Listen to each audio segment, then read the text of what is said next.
Nah, boleh. Bismillahirrahmanirrahim. Assalamualaikum warahmatullahi wabarakatuh. Alhamdulillahi rabbil alamin. Assalatu wassalamu ala rasulillah wa ala alihi wa sahbihi ajma'in. Alhamdulillah, segala puji bagi Allah yang memberikan kita nikmat kesehatan dan waktu luang sehingga kita dapat bertemu kembali untuk membahas kitab Al-Usul As-Salasah pada pertemuan yang ke-13 yang akan dibimbing oleh Ustadz Nur Komari Hafizahullah Ta'ala. Semoga beliau beserta keluarga dalam keadaan sehat walafiat. Amin Allahumma amin. Baik Ustadz, untuk memulai kajian, Ana persilahkan kepada Ustadz. Tafadhol Maskura.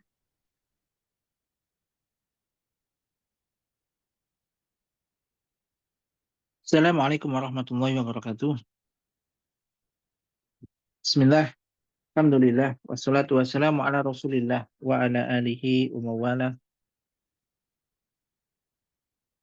Amma ba'd.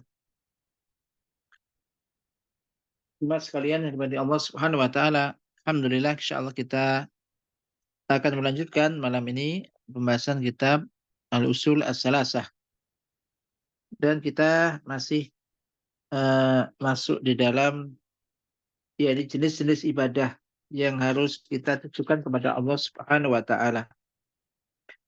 Berikutnya diantaranya adalah yaitu ibadah yang ke-14 yaitu an-nadharu. Nazar.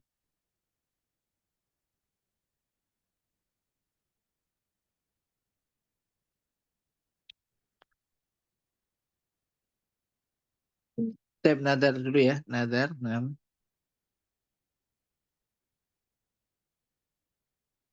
Qala, nah ini dzabhu sudah ya. Dzabhu kemarin tentang sembelian, ibadah sembelian. Nah, Ustadz, sudah Ustadz. Nah, kita masuk ke dalam dalilun nadri. Ini ayat 45 ya. Qala dalilun nadri qauluhu ta'ala yufuna bin nadr wa yakhafuna yawman kana syarruhu mustatira. Dalil nazar dan nazar qala annahu ibadatun yajibu ikhlasuha lillahi ta'ala, yang wajib untuk diikhlaskan hanya untuk Allah Subhanahu wa taala. Wa nadru fil lughah, nadar secara bahasa ini adalah al-ijab, yaitu al-ijab. Nadar itu mewajibkan sesuatu, mewajibkan secara bahasa mewajibkan. Lalu minhu qaulu ta'ala nadartu damu fulan idza aujabathu, wa syar'an ijabul mukallafi ala nafsihi ma laisa wajiban alaihi syar'an ta'ziman lil mangduri lahu. Nah, di sini loh. Jadi nazar itu adalah secara syar'i yaitu seorang hamba yang mewajibkan sesuatu pada dirinya yang hukum asalnya dia itu tidak wajib menurut syariat. Hukum asalnya tidak wajib, kemudian dia nadarkan untuk dia lakukan sehingga menjadi wajib. Ta'ziman lil mangduri lahu. Hal ini dilakukan untuk mengagungkan jadi apa yang dinadarkan untuknya. Ini. Nah, ini jadi apa? Tentang nazar. Itu untuk mengagungkan yang dinadarkan untuknya dan juga untuk mendekatkan diri kepadanya.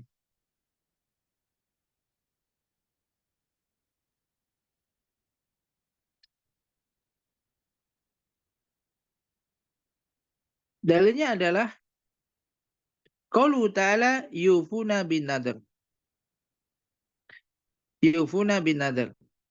Ay yata'abaduna lillahi bima aujabuhu ala anfusihim bi tariqin nadr. Yaitu mereka beribadah kepada Allah dengan sesuatu yang mereka wajibkan untuk diri mereka bi tariqin nadr, melalui jalan nadar. Melalui nadar ini. Fasnallahu alaihim bil ifa'i bihi. Maka Allah Ta'ala memuji mereka dengan menepati atau melaksanakan nadarnya. Yufuna binadar. Mereka melakukan nadarnya. Di nadar ini ada nadar untuk melakukan ketaatan kalau di sini. Konteksnya nih. Ya. Wa huwa subhanahu la yusni ila ala fa'ili ibadatin. Dan Allah Subhanahu wa taala tidaklah menyanjung kecuali yaitu pelaku ibadah. Wa qala ta'ala wa ma anfaqtum min nafaqatin aw nadartum min nadrin fa innallaha ya'lamu. Dan nafkah apa saja yang kalian infakkan atau nadar apapun yang kalian nadarkan, maka sesungguhnya Allah itu mengetahuinya. Yakni fasayujazikum alaihi. Yani Allah akan memberikan ganjaran balasan kepada kalian atas hal itu. Fadalla ala anahu ibadah. Maka hal ini menunjukkan bahwa itu ada sebuah ibadah. Maka memalingkannya untuk selain Allah, ini adalah suatu kesyirikan. Syirik akbar. Sebagaimana dalam hadis disebutkan, man nadhara ayyuti Allah fa yuti'hu.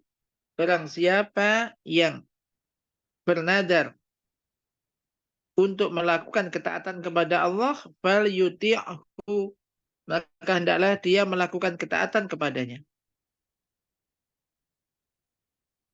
Yufuna binadar wa yakhafuna yawman kana syarru mustatira. Halnya tadi firman Ta'ala mereka melakukan menepati nadarnya wa yakhafuna, dan mereka takut akan suatu hari di mana syarruhu mustatira. Yani apa kejelekannya ini mustatira ay muntashiran fashian aman bainan nas ila man rahimahullah, yaitu meliputi semua manusia kecuali orang yang dirahmati oleh Allah Subhanahu wa taala.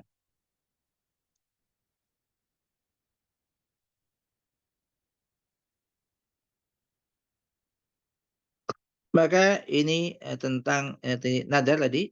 Jadi di sini disebutkan juga tambahan ya. Kapan nadar ini bisa menjadi syirik? Apabila seseorang mewajibkan untuk dirinya sesuatu karena selain Allah atau untuk selain Allah. Jadi takziman untuk mengagungkannya.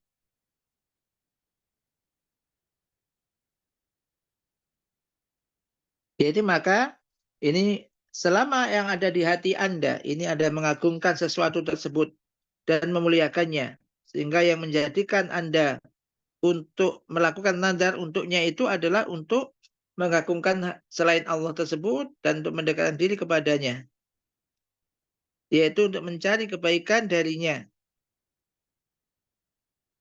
Maka hal ini tidak boleh. Misalkan dia bernadar, saya mengatakan ka'ayyakula, misalkan seorang mengatakan jika Allah menyembuhkan sakitku, maka demi kuburan si wali fulan, demikian aku akan misalkan menyembelih kambing, berlandam menyembelih kambing atau berikan hartaku, misalkan. Atau juga mengatakan misalkan lil qabri fulan, untuk kuburan si fulan, demikian dari hartaku, aku akan berikan sekian hartaku. Atau demi si syekh fulan, jika aku lulus dalam pekerjaanku atau apa yang aku lakukan sukses, atau juga jika aku selamat atau sehat dari sakit, aku akan demikian berlandar demikian. Kemudian juga misalkan apabila dia menghilangan sesuatu, lalu datang fayak timu taiban au dhahaban dil qabri, datang dengan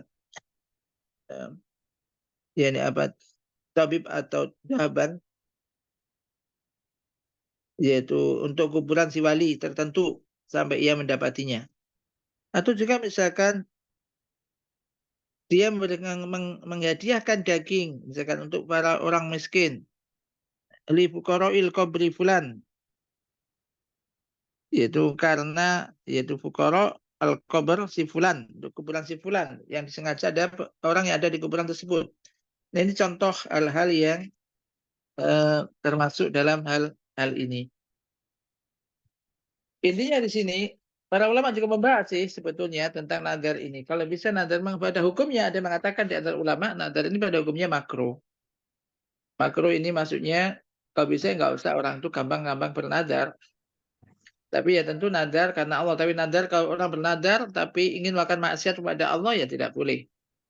Tentu ini tidak boleh. Dan nadar ini memang terucap ya, diucapkan. Kan banyak orang misalkan, jadi dikatakan makruh itu karena sesuatu itu sebetulnya tidak wajib. Kemudian ketika dia nadarkan maka menjadi wajib. Contoh misalkan orang sakit, kemudian demi Allah kalau saya sudah sembuh saya akan puasa Senin Kemis misalkan. Hukum asal puasa Senin Kemis itu apa? Sunnah, tidak wajib. Hukum asalnya. Namun ketika orang mengucapkan semacam tadi, aku nanti kalau sudah sembuh, aku akan puasa Senin Kemis misal. Maka ketika dia sembuh betulan, maka dia harus puasa Senin Kemis. Kalau hanya ngomong begitu aja, maka dia ketika nggak puasa Senin Kemis ya dosa. Karena dia telah bernadar, maka menjadi kewajiban baginya. Maka ini kan memberatkan dia. Apakah dengan nadar, kalau nadarnya semacam itu loh ya, apakah kalau dengan nadar semacam itu kemudian menjadi sembuh sakitnya? Belum tentu. Maka ini ya hukum asal disebutkan, nadar itu tidaklah, para ulama mengatakan nadar itu tidak keluar kecuali dari orang yang bakhil. Misalkan, aku nanti kalau sembuh, aku akan traktir kamu, misalkan. Aku akan ajak kamu makan ke sini. Masa mau makan, memberi makan, atau menunggu sembuh, atau menunggu sukses, dan yang lainnya. Maka di sini, tentunya tidak banyak bernadar, tapi kalau sudah terpaksa bernadar, ketika nadar itu dalam ketaatan, maka harus dilakukan. Nah, selanjutnya kita akan masuk, ya ini di dalam, ya ini apa, usul yang kedua. Karena usul salasa itu kan mengenal ya ini apa, Robnya, kemudian mengenal nabinya. Al-aslu sani, asal yang kedua, itu dasar yang kedua.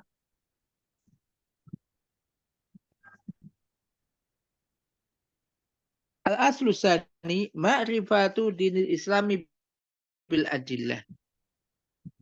Dasar kedua, kan ada usul salasa. 3 landasan utama, berarti ini landasan kedua. Yaitu mengenal agama Islam bil adillah, yaitu dengan dalil-dalilnya. Maka di sini, qala syarih atau pemberi hasiah keterangan di sini, ma'rifatu dinil islami bil adillah wa huwa al istislamu lillahi bit tauhid wal inqiyadu lahu bil ta'ah wal bara'atu minasyirki wa ahli wa huwa salasu maratiba al islamu wal imanu wal ihsanu wa kullu martabatin laha arkanun. Kita baca matanya dulu ya. Landasan kedua adalah mengenal agama Islam dengan dalil-dalilnya, yaitu Islam, yaitu al-istislamu lillahi bitauhid, berserah diri kepada Allah dengan bertauhid, tunduk patuh kepadanya dengan melakukan ketaatan, dan berlepas diri dari kesyirikan dan pelakunya. Ini Islam. Ini Islam. Bahwa salah sumarotib, dan Islam ini, dinul Islam ini ada 3 tingkatan. Dinul Islam ada 3 tingkatan, yaitu Islam, iman, dan ihsan. Dan masing-masing tingkatan memiliki rukun. Baik, kita masuk ke dalam syarahnya. Perhatikan. Lama faragul musannifu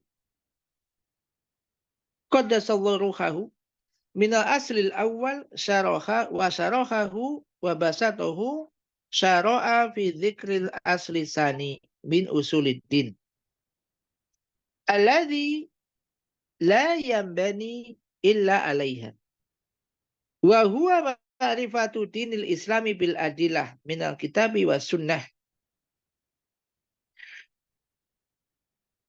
Tatkala musannif qaddasallahu ruhahu, ini doa, doa semoga Allah mensucikan ruhnya. Setelah musannif Syekh Muhammad At-Tamimi yaitu selesai dari landasan yang pertama dan menjelaskannya dan memaparkannya, maka beliau masuk kemudian menyebutkan landasan yang kedua di antara landasan-landasan agama. Yang agama tidaklah terbangun kecuali di atasnya, yaitu mengenal agama Islam dengan dalil-dalilnya. Mengenal agama Islam dengan dalil-dalilnya. Dari kitab dan sunnah. Dari Al-Quran dan sunnah. Ma'rifatu dini Islam. Ad-din, maknanya at-ta'ah. Wa tauhid. Wa jami'u ma yuta'abadu bihi. Ketaatan, ketauhidan, dan seluruh ketaatan yang digunakan untuk beribadah kepada Allah Ta'ala. Kemudian qauluhu bil adillah tanbihun ala annahu la yasuhu taqlidu fi dhalik. Fayasiru ar-rajul imma'ah bala budda ayyakuna ma'ahu adilatun min kitabillah wa sunnati rasulihi sallallahu alaihi wasallam ala ma khuliqalahu liyakuna ala nurin wa burhanin wa basiratin min dinihi.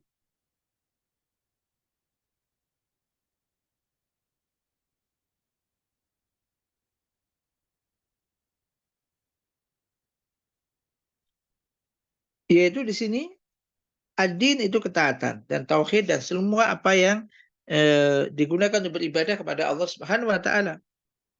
Kemudian perkataan beliau bil adillah, yaitu dengan adillah itu jamak dari dalil. Dengan dalil-dalilnya. Ini penegasan bahwasanya tidak boleh untuk taklid dalam masalah itu. Sehingga seseorang hanya norok bontek. Norok bontek itu ikut-ikutan aja, ima'ah saja. Bala buddha ayakuna mahu adillah. Akan tapi dia harus memiliki dalil atau memiliki dalil-dalil itu. Dari kitab Allah dan sunnah Rasulnya SAW, ala ma khuliqalahu. Yaitu dalil yang menunjukkan jadi untuk apa dia diciptakan, agar dia ala nur, berada di atas ilmu. Berada di atas cahaya atau ilmu. Dan bukti wa burhan wa basirah min dinihi. Pemahaman, paham, ngerti di dalam masalah agamanya. Fa'inna man lam yakun ala haqiqatin min dinihi fa'inahu yuksha alaihi fi hayatihi wa ba'da mamatihi inda su'alil malakaini idza sa'alahu bil qabri ayyasulalahu asyak fayujibu bil jawabi sayyi yaqulu ha la adri sami'tu nasa yaquluna syai'an faqultuhu bi khilafi man ya'rifu adillah ta dinihi minal kitabi wa sunnah wa kana alal qawli sabit fid dunya fa innahu khariyun bi ayakula inda su'alil malakaini rabbi Allah wa dinil Islam wa nabiyyi Muhammadun sallallahu alaihi wasallam. Fa inna min asbabi sabati inda su'al ma'rifatud din bil hujjat minal kitab wa sunnah wal amal bihi.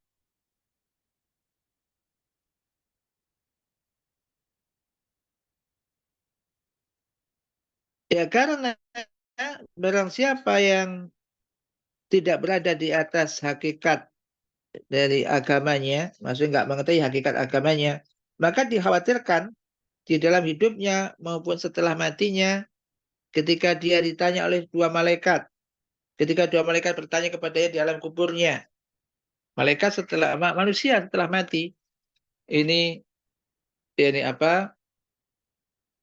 setelah dikubur, ini akan didatangi malaikat dan akan ditanya, ya tentang salah saya ini. Banyak tentang siapa Tuhanmu, apa agamamu, siapa nabimu. Nah ini kalau orang nggak ngerti ketika di dunianya nggak mempelajari hal ini, nggak mengetahuinya, bahkan nggak mengenalnya, maka khawatir nanti ketika ditanya dia akan ragu-ragu dan tidak ngerti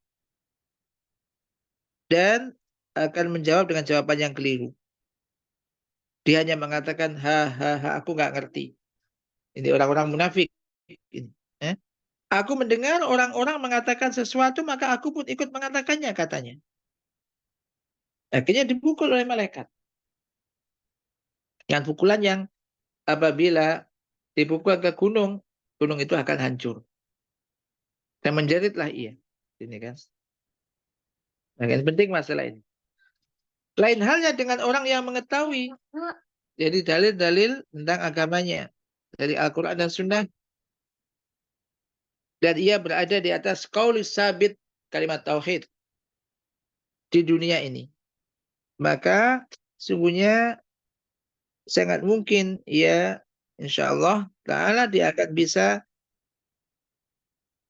menjawab dengan tepat pertanyaan malaikat, dua malaikat. Yaitu Rabbi Allah wa dinil Islam wa Nabi Muhammadin. Tuhanku adalah Allah. Siapa Tuhanmu? Tuhanku Allah. Agamaku Islam. Nabiku adalah Nabi Muhammad Sallallahu Alaihi Wasallam. Fa'inna min asbabi sabat. Sesungguhnya di antara sebab-sebab as-sabat, kokoh sabat itu, kuat, tegar.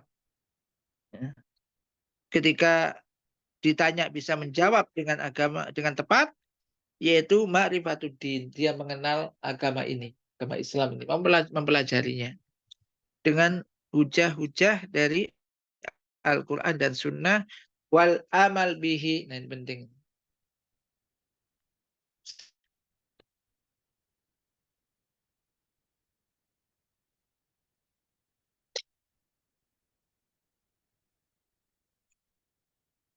Wal amalu bihi dan mengamalkannya. Dan ini pentingnya, mengamalkannya. Jadi ini bukan hanya sekedar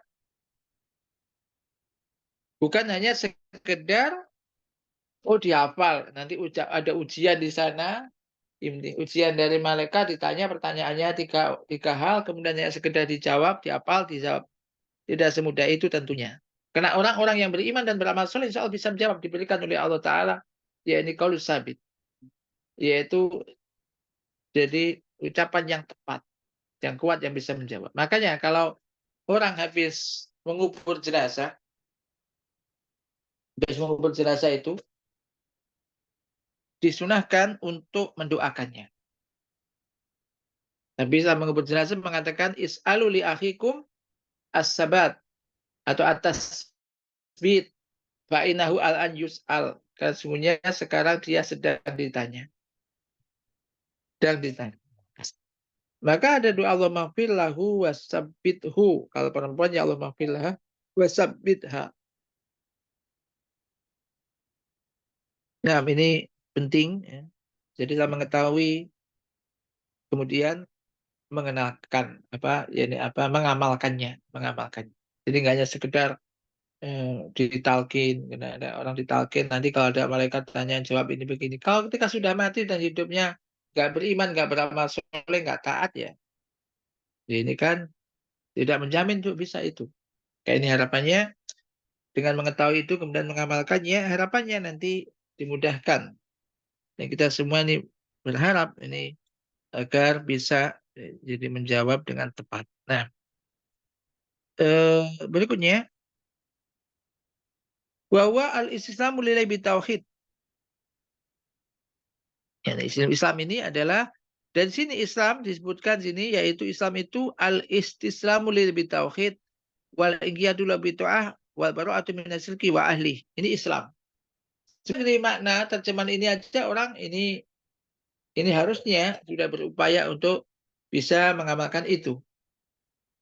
Yaitu al-istislamu lillahi bitauhid maknanya adalah yaitu berserah diri kepada Allah dengan tauhid. Dengan tauhid.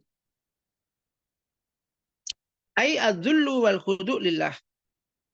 Yaitu dengan merendahkan diri dan tunduk patuh hanya kepada Allah. Bi ifradihi bi rububiyah.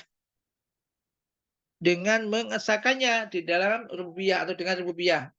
Dia mentauhidkan dengan tauhid rububiyah. Mengakui hanya Allah yang mencipta, yang mengatur, yang memiliki. Tauhid rububiyah. Kita meyakini itu.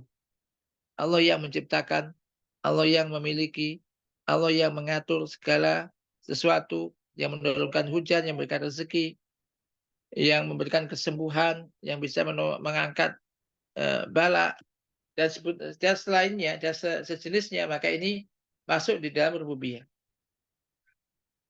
Wa ifradihi bi jami'i anwa'il ibadah. Dan mengesahkannya dengan seluruh jenis-jenis ibadah, tauhid uluhiyah. Yaitu dengan menunjukkan ibadah hanya kepada Allah. Beribadah hanya kepada Allah Subhanahu wa taala. Baik itu berdoa, istighosah, isti'anah, isti'adah, bertawakal dan sebagaimana yang telah kita sebutkan di sebelumnya. Ini saya kan tidak ditujukan kecuali hanya kepada Allah. Dia tujukan semua ibadahnya kepada Allah. Ya ini mustaqon minat taslimi lil maniyah wastaslama fulanu lil qadri aslama nafsahu wa inqada. Ini istislam, ini diambil dari kata yaitu taslim, berserah diri lil maniyah, untuk mati, dieksekusi mati. Asalnya maksudnya. Maka seseorang dikatakan ya setiap pasrah, mau dihukum mati, misalkan mau dibunuh, pasrah. Dia menyerahkan dirinya dan tunduk patuh. Wa dzalla wa khada'a. Zalla itu menghinakan diri kepadanya dan tunduk patuh kepadanya. Au minal musalamah, atau diambil dari kata salama yusalimu musalamah, maknanya adalah tidak menentang. Tidak menentang. Maka di tauhid dengan mentauhidkan Allah, tauhid rububiyah, uluhiyah, asma wa sifat. Dan ingat tauhid ini nggak hanya sekedar ucapan teori, tapi ya diyakini dalam hati, kemudian diucapkan dengan lisan, diamalkan dengan perbuatan. Ini kembali kepada ini keimanan. Jadi mentauhidkan Allah. Ada tauhid rububiyah, uluhiyah, asma wa sifat. Dia akan disebutkannya. Tauhid rububiyah dan uluhiyah ini saling berkaitan. Kalau orang, contohnya begini, kalau kita meyakini yang menciptakan kita itu Allah, yang memberikan rezeki kepada kita itu Allah, yang menurunkan hujan itu Allah, maka minta hujan kepada Allah, maka minta rezeki kepada Allah. Yang bisa memberikan keturunan itu Allah, maka minta keturunan ini kepada Allah, minta anak-anak yang soleh dan solihah. Orang yang belum punya anak, minta pada Allah. Ini meyakini yang hanya bisa memberikan itu Allah, ini rububiyah, kemudian berdoa minta kepada Allah anak, rezeki dan semisal, tauhid uluhiyah. Dan juga dalam tauhid asma wa sifat meyakini Allah Subhanahu wa taala itu memiliki nama dan sifat-sifat sesuai dengan apa yang telah disebutkan di dalam Al-Qur'an dan disebutkan oleh Rasulnya di dalam sunnah-sunnahnya. Ya, kita imani sebagaimana yang datang di dalam Al-Qur'an dan juga sunnah. Kembali ke sini. Wal inqiyadu lahu bi ta'ah, dan tunduk patuh kepadanya dengan melakukan ketaatan. Ini. Ai bi fi'lil ma'murat minat ta'at wa fi'lil khairat wa tarkil manhiyat wal munkarat ta'atan lillahi ta'ala wa ibtigha'an wajhahu wa ibtigha'a wajhihi wa raghbatan fima indahu wa khaufan min iqabihi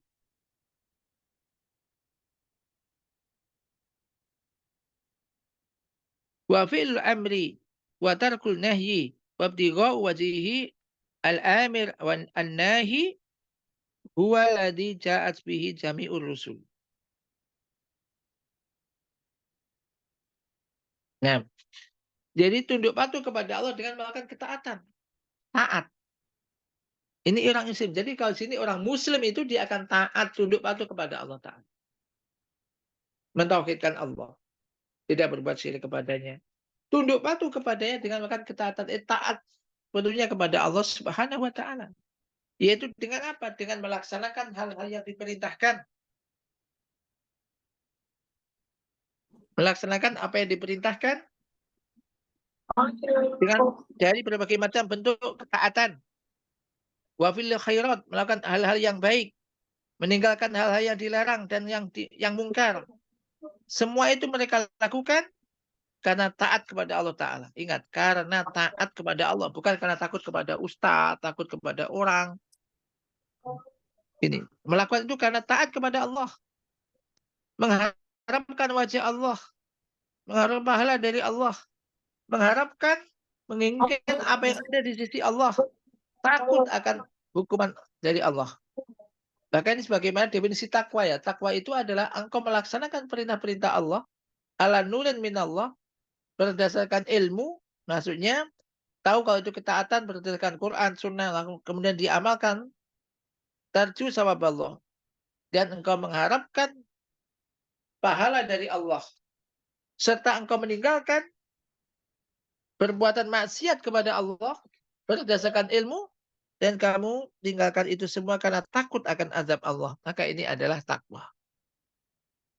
Makin saling berkaitan. Maka seorang muslim muslimah hendaknya dia tunduk patuh kepada Allah dengan melakukan ketaatan, tidak menentang. Kalau ini perintah Allah, maka dilakukan. Nah, ini banyak. Contohnya seorang wanita diperintahkan untuk taat kepada, contoh bentuk taat kepada Allah ya, jaga sholat 5 waktu, iya. Kemudian kemudian ya ini apa berikutnya, jadi melakukan contohnya taat kepada suami. Jadi kalau kita taat kepada suami contohnya, maka ini bukan semata-mata karena takut kepada suami, tapi takut kepada Allah. Sebab kalau kita nggak dilarang untuk menentangnya, kita diperintahkan untuk taat kepadanya, tapi memerintahkan taat kepada suami kita. Selama tidak mengandung maksiat. Jika kalau kita menentang suami bukan semata-mata takut, oh suami saya kejam, kalau saya nggak taat, saya akan dipukul begitu-begitu. Tidak. Tapi lebih dari itu, kita lakukan itu karena takut kepada Allah. Ini bentuk ibadah. Ya. Baik. Kemudian, jadi melakukan perintah, meninggalkan larangan, ini mengharapkan wajah, yaitu zat yang memerintah dan melarang, yaitu Allah Subhanahu wa Ta'ala. Itulah yang dibawa oleh semua para rasul, yaitu tauhid pada Allah Subhanahu wa Ta'ala. Wa bara'atu minasyirki wa ahli. Jadi ada Islam itu apa? Mengesahkan, berserah diri kepada Allah dengan tauhid, tunduk patuh kepadanya dengan ketaatan, dan berlepas diri dari kesyirikan dan ahlinya. Fala budda ayatabarru'a minasyirki. Maka seorang yang muslim, seorang muslim wajib untuk harus berlepas diri dari kesyirikan. Wa min ahli syirk, dan dari pelaku kesyirikan. Bil i'tiqad wal amal. Baik di dalam akidah maupun amal perbuatan. Wal maskan. Kalau bisa tempat itu mempengaruhi. Kalau bisa tidak kalau bisa ini bisa ya jauhlah dari orang-orang pelaku kesyirikan karena ini akan mempengaruhi. Bal min kulli khoslatin min hisolihim. Bahkan kalau bisa berlepas diri dari setiap sifat di antara sifat-sifat mereka. Wa min kulli nisbatin minan nasab ilaihim. Dan dari setiap penisbatan yang dinisbatkan kepada mereka. Mu'adiyan lahum asyadda mu'adatin. Jadi menentang mereka, memusuhi mereka dengan asyad dan mu'adah. Jadi permusuhan, perlawanan yang sangat keras, tidak menyerupai mereka, meniru-niru mereka baik dalam ucapan maupun perbuatan.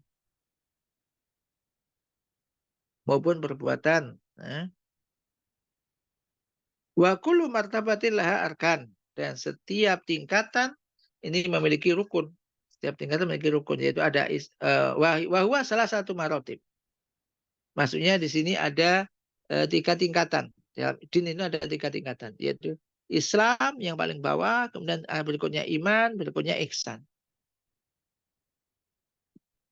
Yaitu Islam ini ada sebuah tingkatan, iman ini tingkatan, wal ihsan juga tingkatan. Dan ini ada tingkatan-tingkatan ad-din. Tingkatan ad-din yang dibawa yang Nabi SAW diutus dengan membawa din tersebut. Dan mu'alif menyebutkan di sini secara global, kemudian akan disebutkan secara rinci. Dia menjelaskan dalil-dalilnya. Maka kullu martabatil arkan, dan setiap martabat ini masing-masing ada rukun, maka ada nanti yang disebutkan rukun Islam, rukun iman, rukun ihsan, ada disebutkan di sana. Jadi ad-din ada 3 tingkatan, Islam, iman, ihsan. Orangnya yang muslim, mukmin, muhsin. Maka orang yang Islam belum tentu iman. Ya, realitanya demikian. Orang sudah muslim belum tentu dia mukmin. Orang yang mukmin belum tentu nanti bisa ihsan. Ini tingkatan-tingkatannya. Tingkatan-tingkatannya. Maka ini catatan kaki nomor 2, perhatikan. Al-martabatu warutbah. Ay al-manzilah al-aliyah. Martabat ini maksudnya ada tingkatan yang tinggi. Waradbu syai'i tartib, rattaba syai' tartiban ay nadzamahu. Rattaba tartib, sesuatu maksudnya menertibkan, mengaturnya. Wa kulina ba'duhu bi ba'din. Sebagian mereka digandengkan dengan sebagian yang lainnya. Kemudian di sini maksudnya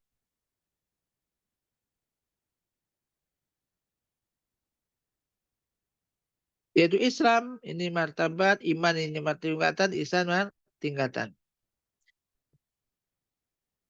Kemudian berikutnya adalah tadi bukan kullu martabatin lah arkan. Masing-masing memiliki rukun. Jadi dia memiliki rukun yang tidaklah dia bisa tegak kecuali di atasnya. Ya, rukun sesuatu maksudnya adalah bagian sesuatu fil wujud. Untuk bisa membangun sesuatu tersebut. Yang namanya rukun, kalau rukun itu nggak ada, maka sesuatu itu pun bisa tidak ada.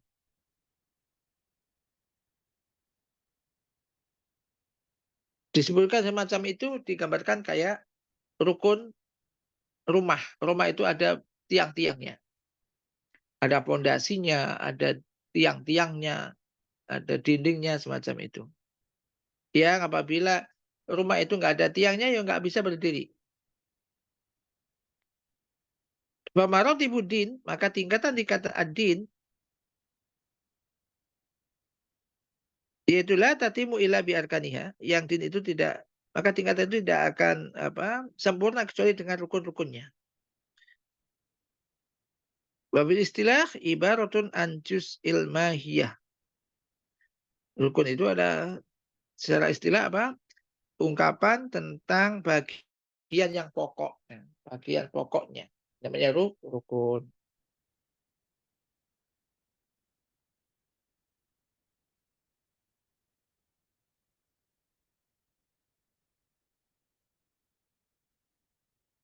Baik, sebentar, ini ada pertanyaan.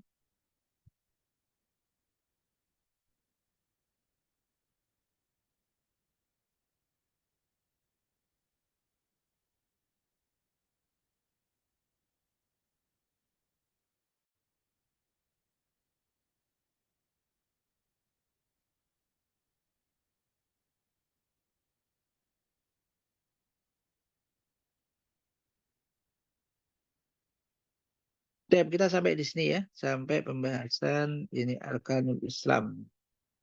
Arkanul Islam. Dan kita sampai, saya lanjutkan sedikit. Fa arkanul islami khamsatun. Syahadatu an la ilaha illallah wa anna muhammadar rasulullah wa iqamis sholah wa ita'iz zakah wa shaumi ramadan wa hajjul baitillahil haram.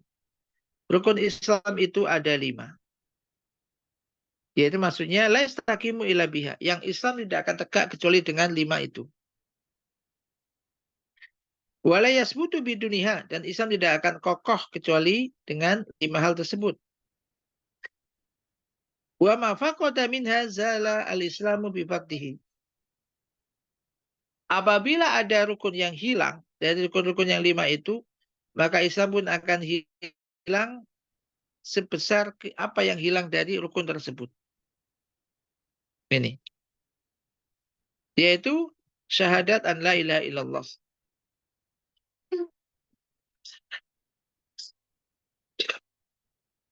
Yaitu syahadat an la ilaha illallah.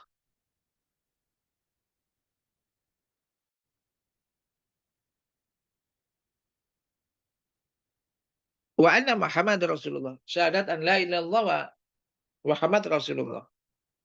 Wa iqamus shalah, mendirikan salat. Wa itau zakat, yang ketiga, rukun Islam ketiga menunaikan zakat.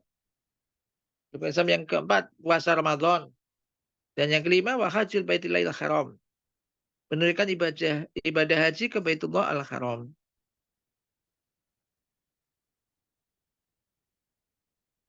Penulis rahimahullah menyebutkan itu sebagaimana yang datang dalam hadis yang sahih, buniyal islamu ala khamsin ay qawaid wa da'aim wa fi riwayah ala khamsah ay arkan.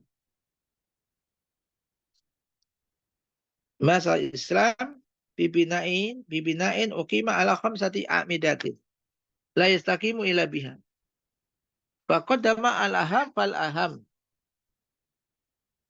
Fabada'a biqadbiha syahada an la ilaha illallah. Tsumma sana bi syahadati anna Muhammad Rasulullah.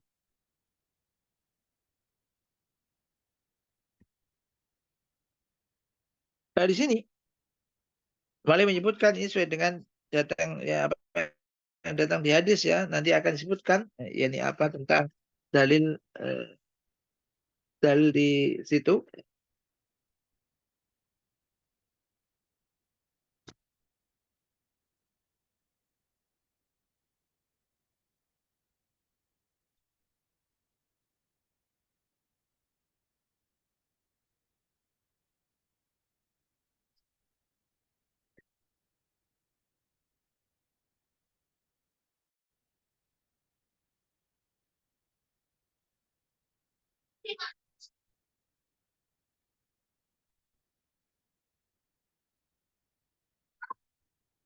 Jadi ini sesuai dengan dalil sekali lagi Dunia Islam ala khamsin syahadati an la ilaha illallah wa anna Muhammad Rasulullah wa iqamis shalah wa ita'iz zakah wa hajjil baiti wa sami Ramadan atau wa sami Ramadan wa hajjil bait. Islam dibangun di atas 5 perkara, yaitu syahadat an la ilaha illallah wa anna Muhammad Rasulullah, mendirikan salat, mendirikan zakat, puasa Ramadan dan ibadah haji. Maka sini bulan Islam ala khamsin, maksudnya Islam itu dibangun di atas 5. 5 apa? Qawaid, pondasi, dasar, kaidah, da'aim yang menyangga itu. Dalam sebuah riwayat disebutkan ala khamsah, yaitu di atas 5 rukun. Maka Islam digambarkan seperti bangunan yang berdiri di atas 5 tiang, 5 pokok, 5 rukun. Yang Islam tidaklah tegak kecuali dengan 5 tersebut. Dimulai dari yang terpenting, kemudian yang berikutnya dan berikutnya. Maka dimulai dengan pokoknya, itu syahadat an la ilaha illallah. Syahadat an la ilaha illallah. Kemudian yang kedua, yaitu syahadat, maksudnya syahadat an la ilaha illallah dan syahadat Muhammad Rasulullah, ini satu rukun. Dan sering sekali ini digandengkan dengan itu. Ini digandengkan dua hal ini, syahadat ini, dua syahadat tapi menjadi satu rukun. Ini juga ada yang mengatakan ini isyarah bahwasanya syarat diterimanya amal ibadah itu ada dua, ikhlas, yaitu buah daripada syahadat an la ilaha illallah, dilakukan ibadah itu hanya untuk Allah dan karena Allah. Dan yang kedua adalah mutabaah, mengikuti sunnah Rasulullah SAW, dan ini makna kandungan dari syahadat anna Muhammad Rasulullah. Kemudian mendirikan sholat, menunaikan zakat, puasa Ramadan, dan ibadah haji ke Baitullah al-Haram bagi yang mampu. Maka ini adalah bangunan Islam yang terbangun di atas 5 perkara tersebut. Dan nanti akan disebutkan ini dalilnya. Dan semua sifat di antara sifat-sifat Islam ini dakhilatun fil iman, masuk ke dalam keimanan. Wa makana minal a'mal batinah, dan apa saja yang berupa amal amal batin.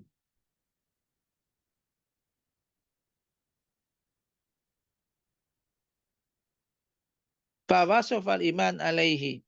Jadi kalau amal-amal batin maka dikaitkan iman itu di atas, di atas hal tersebut, dan ini aglab min wasfil Islam. Jadi maksudnya kalau keimanan lebih cenderung dikaitkan dengan urusan batin, keimanan, akidah.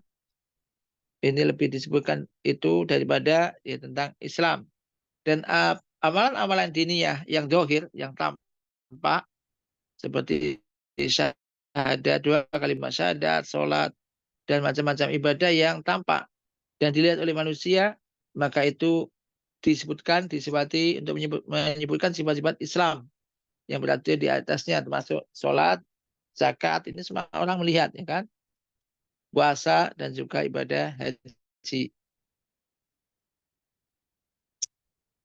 Maka wilayah Islam ini lebih luas daripada iman. Sebagaimana iman lebih luas daripada wilayah apa? Ihsan. Baik. Nah, kita sampai di sini ya, rukun Islam ini ada 5. Demikian, mudah-mudahan ini bisa menjadi pembelajaran dan faedah yakni bagi kita semua. Kita sampai di poin ini ya, kita bisa sampai di sini. Apabila ada benarnya dari Allah Subhanahu wa taala, apabila ada salah dan khilaf dari diri saya, semoga mohon maaf, semoga diampuni oleh Allah Subhanahu wa taala. Nah, ini ada beberapa yakni pertanyaan di sini, dan silakan mungkin yang mau bertanya juga silakan boleh tulis ya, dikirim di sini. Bismillah, semoga Ustaz beserta keluarga selalu dilindungi Allah. Amin. Allahumma amin. Ustaz di sini bertanya, 1, terkait nazar, jika seorang anak bernazar. Jika seorang anak bernazar untuk membacakan Al-Quran khatam 30 juz sewaktu orang tuanya meninggal. Namun sampai saat ini belum dilakukan nazar tersebut. Apakah nazar seperti ini boleh Ustaz, dan apa yang harus dilaksanakan segera nazar tersebut?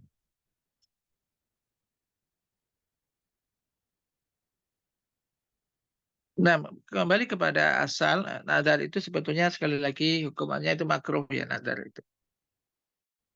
Maka tidak usah gampang-gampang bernazar.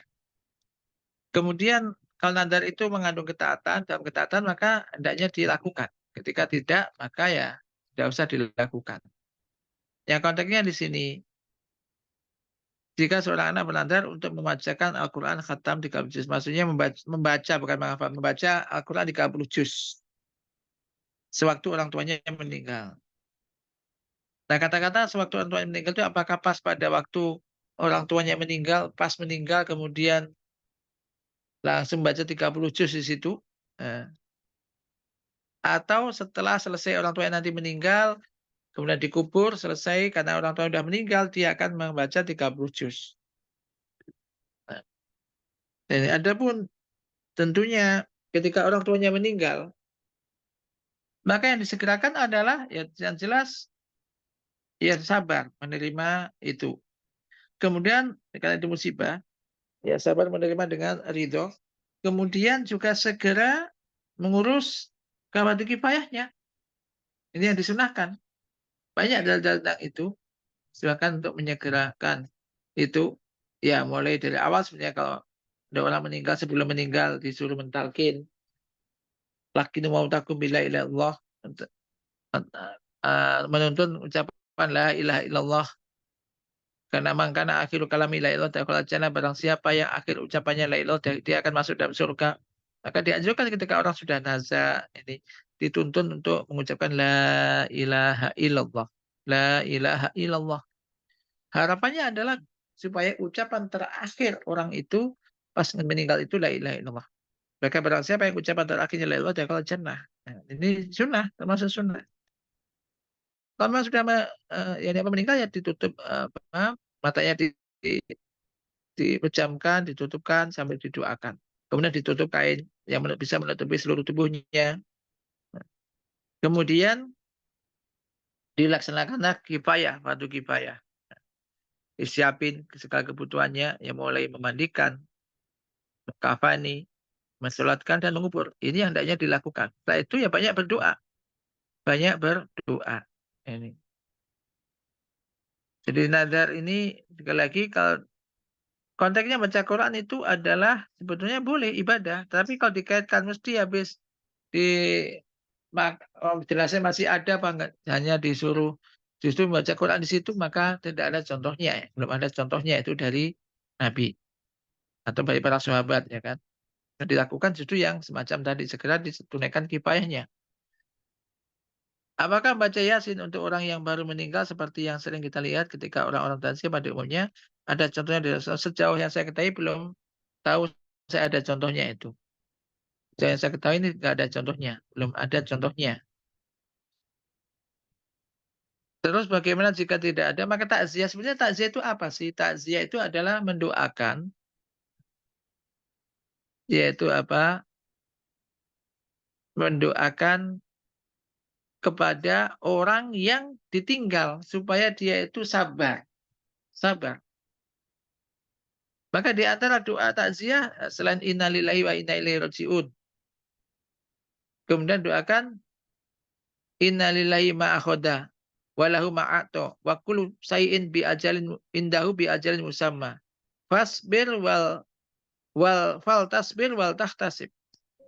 Sesungguhnya milik Allah lah.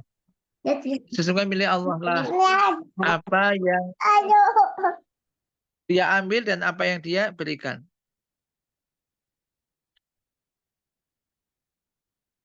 Milik Allah apa yang diambil dan diberikan. Dan segala sesuatu telah ditentukan waktunya. Telah ditentukan, yakni apa? Waktunya di sisinya. Ajalnya telah ditentukan. Ini mengingatkan bahwasanya manusia itu ya kita semua milik Allah. Semua akan kembali kepada Allah. Dan apa yang diambil oleh Allah itu memang miliknya. Ya termasuk manusia, keluarga. Siapa yang diambil itu milik Allah memang.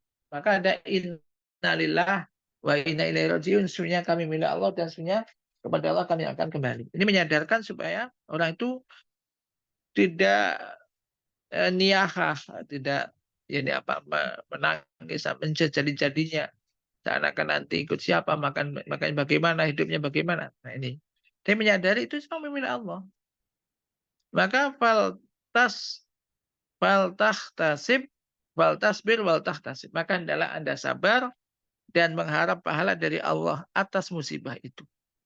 Ini intinya takziah sebetulnya. Intinya itu. Termasuk juga bagus kalau misalkan membawakan makanan untuknya. Makan untuknya. Jadi tidak membaca Yasin. Kalau doakan ya boleh. Ya, doakan untuk jenazahnya.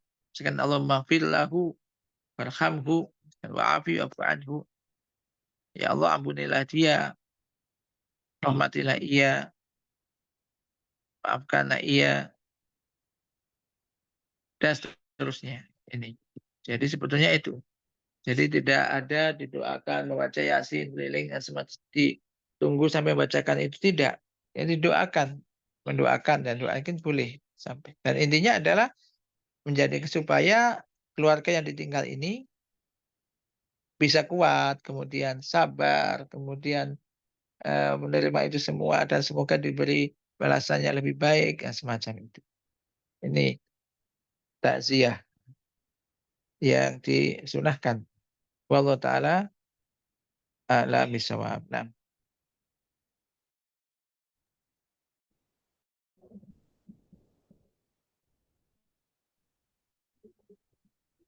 tapi ada lagi yang ingin ditanyakan? Silakan. Izin bertanya Waalaikumsalam Ustadz, warahmatullahi wabarakatuh. ini apakah kalau kita mengingatkan saudara kita yang mengadakan maulid atau Isra Mi'raj seperti mengadakan pohon telur itu apakah sama dengan seperti kaum Nasrani mengadakan telur Paskah dan itu disangkalnya katanya itu cuma ingin menghibur untuk anak-anak supaya senang. Itu gimana Ustadz? Mohon jawabannya. Nah, Assalamualaikum warahmatullahi wabarakatuh. Waalaikumsalam warahmatullahi wabarakatuh. Bismillah, alhamdulillah, wassalatu wassalamu ala rasulillah. Nah ini kembali nanti akan juga dibahas di sana. Bahwasanya ini sebetulnya kan menunjukkan katanya alasan sebetulnya kan cinta Nabi. cinta Rasul. Pada hakikat cinta kepada Nabi itu adalah dengan apa? Dengan mentaati beliau, kemudian menghidupkan, yakni membenarkan apa yang diucapkan, kemudian melaksanakan sunnah-sunnahnya, gitu kan. Mentaati apa yang diperintahkan, menjauhi apa yang dilarang, beribadah kepada Allah dengan syariat-syariatnya. Ini hakikat cinta kepada Nabi. Maka sebesar mana orang itu mengamalkan sunnah, maka sebesar itu cintanya kepada Nabi. Maka dan maulid ini nggak ada tuntunannya. Merayakan maulid maksudnya tidak ada tuntunannya. Ya, tidak ada tuntunannya. Dan Nabi agama ini telah sempurna ya. Islam ini telah sempurna. Dan kita itu dilarang untuk tasabuh dengan orang-orang kafir. Man tasabbaha biqaumin fahuwa minhum. Barang siapa yang bertasabuh, meniru-niru suatu kaum, maka dia adalah termasuk golongan kaum itu. Dan merayakan maulid ini memang bermacam-macam ya. Kalau adanya telur atau apa ini mungkin daerah-daerahan ya, daerah tertentu mengadakan semacam itu. Kalau di Jawa itu kayaknya juga nggak ada. Tapi ada perayaannya aja, tapi biasanya pakai makanan tumpeng gitu aja atau apa. Atau pengajian kadang-kadang apa. Tapi kalau telur ini kan daerah beberapa daerah tertentu. Intinya memang merayakan maulid itu memang tidak ada contohnya. Maka ya diingatkan, kalau kita memang mencintai Nabi atau menghibur anak-anak justru adalah ya tadi mengajarkan sunnah-sunnah itu kepada Nabi. Kalau kita cinta kepada Nabi, bahkan sebenarnya kita semua itu cinta kepada Nabi, nggak akan ada yang tidak cinta. Dan tentu orang yang paling mencintai Nabi para sahabat. Para sahabat tidak pernah melakukan semacam itu. Ya maka kita tanya, apakah Maulid itu pernah diajarkan oleh Nabi? Kalau tidak pernah, apakah kira-kira Nabi itu tahu nggak kalau itu dianggap ibadah? Apakah pernah nggak Nabi mengadakan Maulid? Mungkin jawabannya tidak pernah, karena belum ada riwayat semacam itu. Baik. Kalau tidak pernah, apakah Nabi nggak pernah itu karena apakah tahu nggak Nabi itu kalau ibadah, Maulid itu ibadah? Kalau dijawab tahu, masa Nabi tidak menyampaikan kepada umatnya kalau tahu.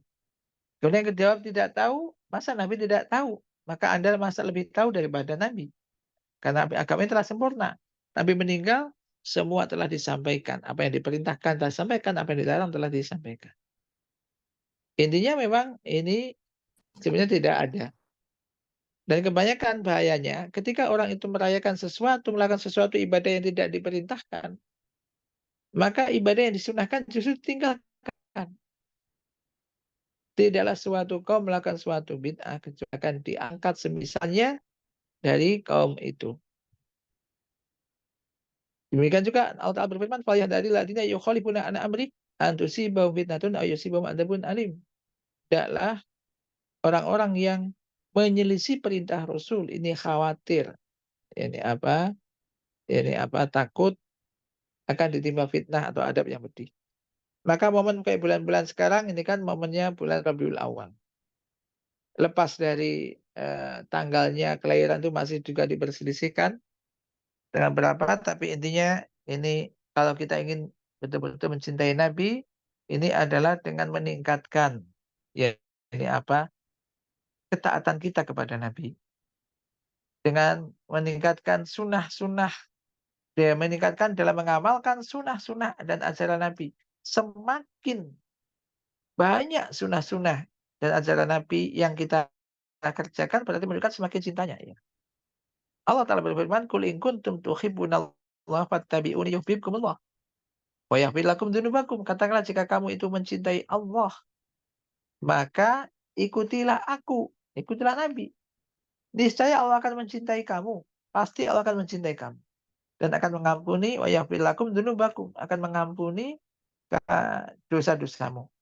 Allah akan mencintai kamu dan akan mengampuni dosa-dosamu. Jadi ittiba Nabi ini bukti cinta kepada Allah.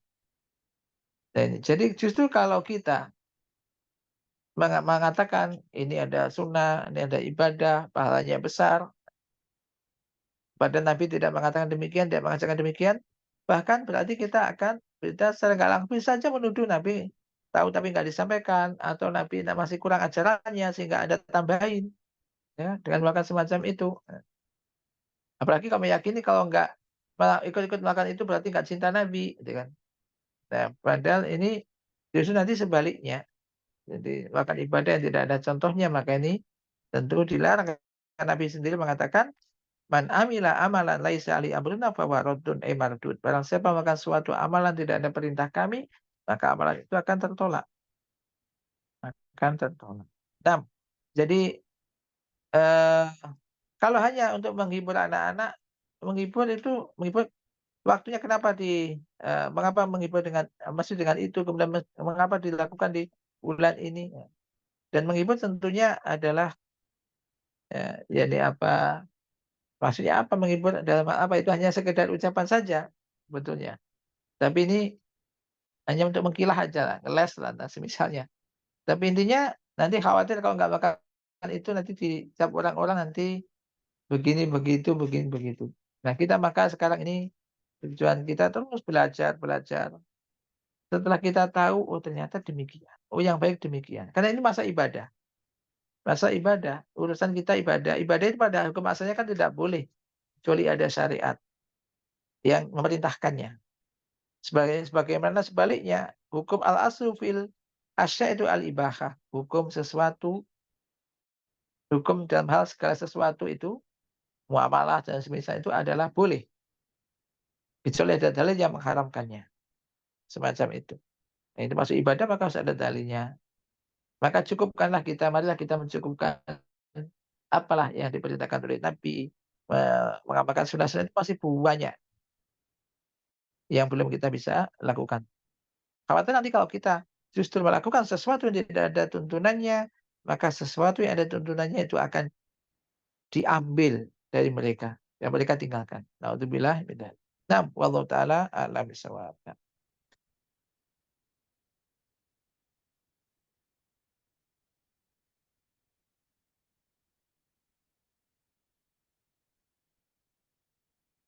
Baik, ada lagi? Sebenarnya Mahat.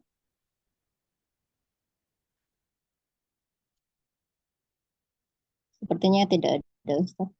Baik, cukup sampai mungkin bisa dicukupkan sampai di sini. Dan sekali lagi, apabila ada benarnya itu dari Allah, semoga ini bermanfaat bagi kita semuanya.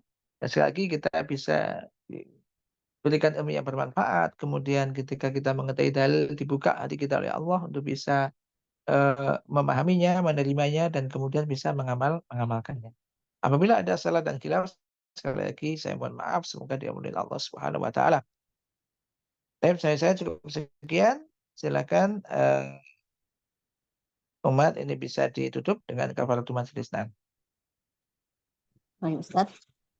Alhamdulillah, kajian malam ini telah selesai. Semoga ilmu yang diberikan kepada kami menjadi pahala bagi Ustadz dan keluarga. Amin, Allahumma amin. Jazakallah khairan kepada Ustadz yang meluangkan waktunya untuk berbagi ilmu kepada kami. Jazakumullah khairan kepada ummahat yang hadir pada malam hari ini. Semoga kita dapat istiqomah mengikuti kajian-kajian selanjutnya. Kita tutup kajian malam ini dengan membaca doa kafaratul majlis. Subhanakallahumma wa bihamdika asyhadu an la ilaha illa anta astaghfiruka wa atubu ilaik. Assalamualaikum warahmatullahi wabarakatuh. Waalaikumsalam warahmatullahi wabarakatuh. Waalaikumsalam warahmatullahi wabarakatuh.